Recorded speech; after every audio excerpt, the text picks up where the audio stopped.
Bonjour Sœur Gilberte et bienvenue à notre programme Sur un banc. Bonjour David, ça me fait plaisir de répondre à votre invitation. Sœur Gilberte, je sais que vous avez une longue expérience et il nous faudrait bien des heures pour que vous nous partagiez votre vécu si riche.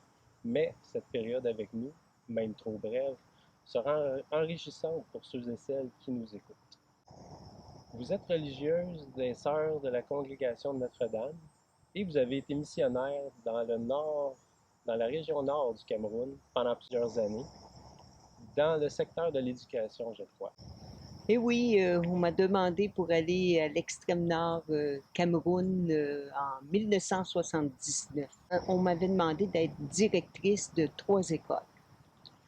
Donc, je n'avais jamais été directrice, puis je ne savais pas trop à quoi consistait mon travail au Cameroun, là, parce que je ne connaissais pas le système d'éducation et tout ça. Mais quand même, me suis renseignée.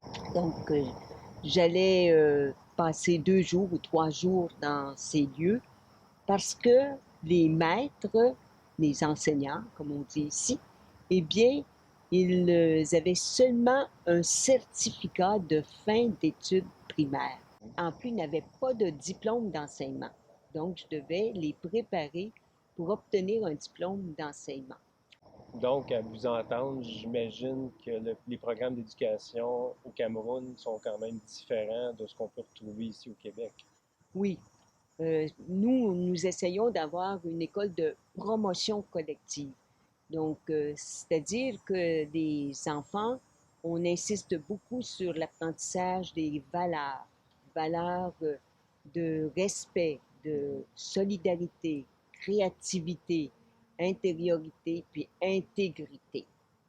Donc, et la coopérative scolaire, bien, aide beaucoup les enfants à travailler ensemble parce que pendant les vacances, les enfants viennent travailler dans les champs scolaires, puis ils cultivent sur tous les champs qu'il y a autour de l'école.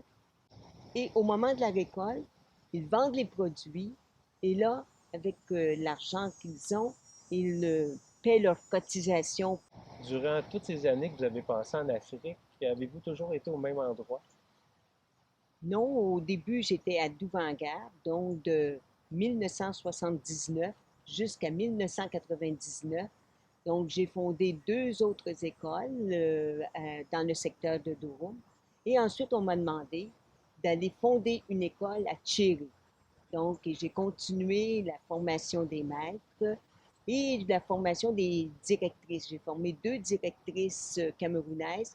Elles ont formé un directeur camerounais qui continue le travail maintenant, malgré vraiment le climat d'insécurité qui existe au Cameroun à cause des Boko Haram. Justement, à ce sujet, après votre deuxième période de votre travail de formation des maîtres à Cherry, vous avez justement eu cette terrible expérience aux mains des terroristes du groupe Boko Haram. Pouvez-vous nous raconter un peu ce qui s'est passé cette nuit-là? C'était la nuit du 4 avril, vers 23 heures. J'ai entendu des pas autour de ma case. Donc, je me suis vite levée parce que j'étais déjà endormie. Et j'arrive à la case, à la fenêtre, et je vois au moins 7 ou 8 ravisseurs armés. Donc, j'ai vite fermé la fenêtre, mais eux, ils n'ont pas tardé à enlever la tôle et couper un carré dans l'antivol. Et ils ont poussé un homme dans ce petit carré-là. Donc, c'était incroyable qu'ils aient pu passer là. Et là, il m'a saisi la main tellement fort que ma main est restée bleue pendant des semaines. Et ensuite, il a ouvert la porte que les autres ravisseurs essayaient de défoncer. Et moi, comme je criais très fort, un ravisseur est entré, puis est allé chercher ma robe qui était sur ma chaise, puis me l'a attachée autour de la bouche pour que j'arrête de crier. Mais moi, comme je ne savais pas que c'était ma robe que j'avais autour de la bouche, là, c'est que j'ai enlevé ça parce que je pensais que c'était un vieux chiffon qu'ils avaient, puis c'était dédaigneux pour moi, là, ce chiffon-là. Donc, là, il m'a tiré dans le champ. J'étais nu-pied, en robe de nuit. Et là, c'était à travers les tiges de mil, les épineux, les arbustes. Arrivé à la voiture, ils m'ont fait monter dans la voiture des Boko Haram. Puis, quelques minutes après, les pères Jean-Antoine et Jean-Paul sont arrivés avec un autre groupe de Boko Haram qui les avait kidnappés. Donc, le père Jean-Paul, il s'est avancé, il dit, « Mais quoi, il y a une femme? » J'ai dit, « Oui, c'est ça, Gilberte. » Il dit, « Pas ça, Gilberte, pas ça, Gilberte. » Donc là, il y a un ravisseur qui m'a pris par la main, puis il m'a amené à notre voiture neuve qu'ils avaient volée. J'imagine que ces moments de captivité aux prises avec des hommes d'une violence inouïe, ça devait être pénible. Oui, c'était très pénible pour moi parce que de me retrouver avec 7 ravisseurs. Donc, 2 à ma droite, un à ma gauche, 3 en avant et un dans le coffre arrière. Et j'étais assise à part de ça sur la cache de la ceinture de sécurité. Donc, vous vous imaginez, pendant 10 heures, dans des routes impraticables parce qu'il fallait éviter les frontières. Donc, la poussière entrait et les soubresauts et tout ça. Donc, pour moi, là, ça a été les heures les plus pénibles de toute la captivité parce que j'étais seule aussi. Donc, là, à un moment donné, là, j'ai eu comme un moment de désespoir parce qu'il y avait un ravisseur qui pointait continuellement son fusil sur moi. Et là, quand j'ai vu arriver le fusil près de moi, donc j'ai dit tuez-moi. Mais même si je disais tuez-moi, il ne comprenait pas puisqu'il parlait seulement le Haoussa. Et moi, ça m'a comme libérée de dire tuez-moi. À ce moment-là, je me suis rappelé la phrase que j'avais écrite à des amis la veille. Donc, la parole de Jésus, je suis la résurrection, la vie. Celui qui croit en moi, même s'il meurt, il vivra. Donc là, je me suis dit, j'ai rien à perdre. C'est la vie éternelle qui m'attend. Et je me suis dit, de toute façon, je ne peux pas changer la situation. Je suis ici. Donc, je ne peux pas la changer, mais je peux changer mes attitudes. Puis là, j'ai essayé d'avoir des attitudes de foi, de confiance, d'abandon et d'espérance. Et ça m'a vraiment pacifiée. Vous parliez des premiers moments justement de cette captivité, cette longue route en voiture. Puis précédemment, vous aviez parlé aussi des 2 prêtres italiens qui vous avaient rejoints, Père Jean-Paul et Père Jean-Antoine. Qui était-il advenu d'eux?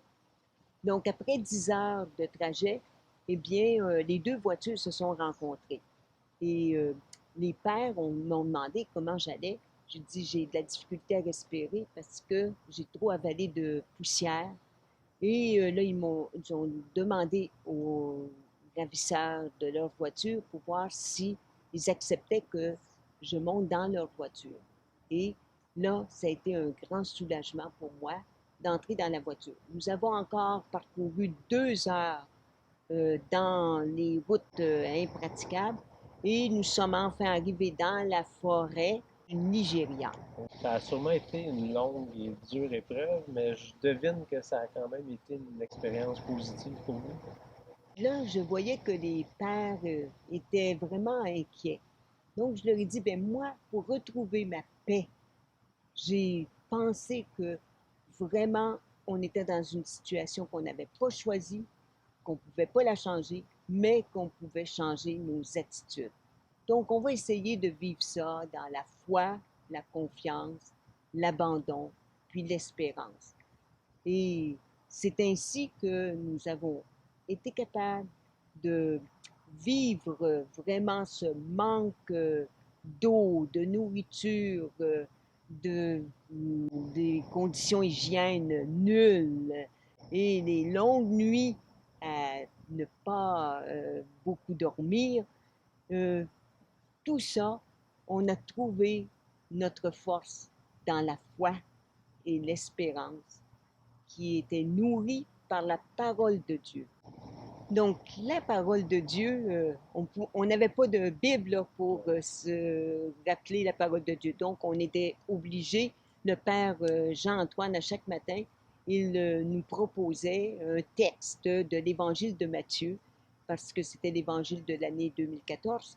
Donc, et là, on essayait de se remémorer la parole de Dieu pendant 4 kilomètres. On marchait pendant 4 kilomètres et on se remémorait et on essayait de voir qu'est-ce qui nous frappait le plus dans cette parole-là. Et ensuite, on s'assoyait, on partageait la parole, puis ensuite, bien, on essayait de la vivre pendant la journée.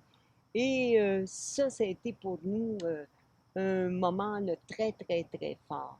Donc, et nous avons découvert, là, quand on n'a plus rien, Dieu sait tout ce qu'il nous faut. Cette expérience, ça devait être vraiment une façon spéciale de poursuivre votre mission. Oui, nous avons vraiment cru que nous étions en mission dans ce milieu islamiste, milieu de guerre, de bombardement, milieu aussi en même temps de prières musulmanes et chrétiennes au même moment. Donc, nous avons essayé de regarder nos gardiens de 14 à 25 ans comme des jeunes sans espoir. Et nous nous sommes dit, bien, ces jeunes-là ont besoin de se sentir aimés. Donc, nous avons essayé d'être bien reconnaissants pour les moindres petits gestes qu'ils faisaient pour nous. Donc, nous avons vu que notre mission avait été vraiment réussie auprès de ces jeunes-là parce qu'à un moment donné, on n'avait pas de thé pour changer le goût de l'eau qui coûtait seulement le pétrole. Et on présentait tout le temps notre boîte vide. Et ils disaient tout le temps qu'il n'y en avait pas, qu'il n'y en avait pas. Donc, à la fin du mois, ils se sont cotisés, puis ils ont acheté une boîte de thé. Ils sont venus nous porter 7 sachets de thé. Et un autre moment, dans la nuit, on entendait du bruit, on était un peu inquiets. Puis, tout à coup, le lendemain matin, on les a vus. Ils étaient allés chercher une ruche d'abeilles, puis ils nous ont donné à chacun une cuillerée de miel. Donc, ce sont des petits gestes, mais qu'on voit là, à travers ça qu'il y a vraiment une amitié. J'imagine que cette cuillerée de miel a dû être la meilleure que vous ayez goûtée de votre vie. Oui, c'était vraiment une douceur qui a rempli notre cœur parce que vraiment, on a vu dans ce geste l'amitié qui s'était créée entre nous. Sœur Gilberte, de toute cette expérience que vous nous avez racontée aujourd'hui, quel est le message que vous voudriez que l'on retienne? Je crois que ce qui est important de retenir dans toute l'expérience qu'on a vécue, c'est que quand on est dans le silence, puis qu'on n'a pas beaucoup de choses, eh bien, on a le temps de goûter la présence de Dieu, de goûter la prière, de goûter la parole de Dieu.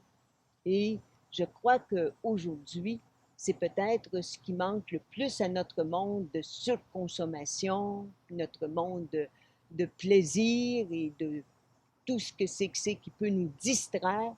Bien, je crois que le sens de Dieu dans notre vie nous manque beaucoup. Nous vous sommes vraiment reconnaissants, Sœur Gilberte, d'avoir partagé avec nous cette expérience vraiment spéciale, une expérience troublante, marquante, mais, ce que j'ai compris, bienfaisante. Et ce sera sûrement une expérience enrichissante aussi pour ceux et celles qui nous auront écoutés aujourd'hui. Alors, un grand merci, Sœur Gilberte. Bien, moi aussi, je te remercie, David, parce que c'était pour moi une très belle rencontre.